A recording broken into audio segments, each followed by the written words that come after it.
This is Dan Riley for Passionate World Internet Radio.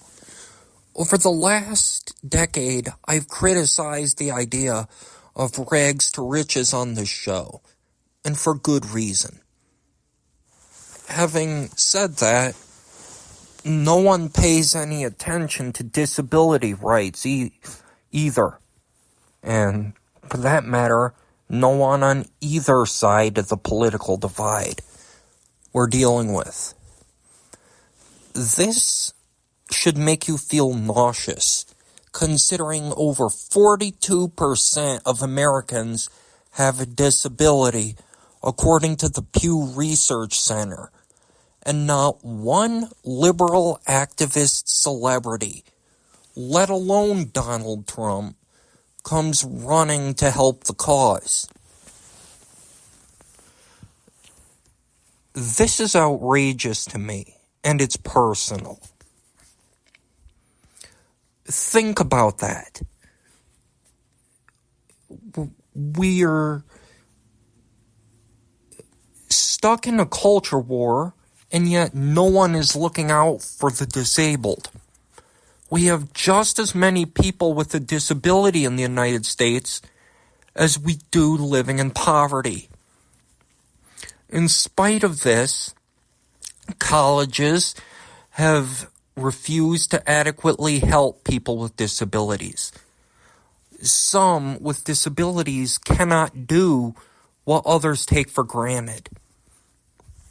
As I mentioned, that problem doesn't get airtime on CNN or CNBC or Fox News.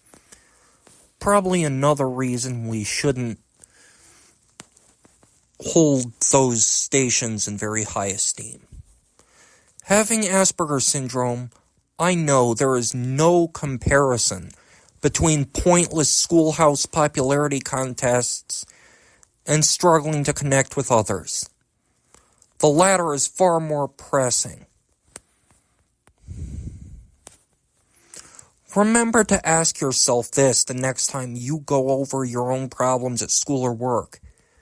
Is this something someone in a wheelchair would brush aside?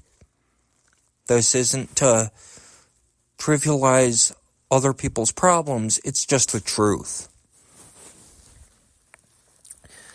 People with disabilities would love to be able to walk. Some have problems communicating.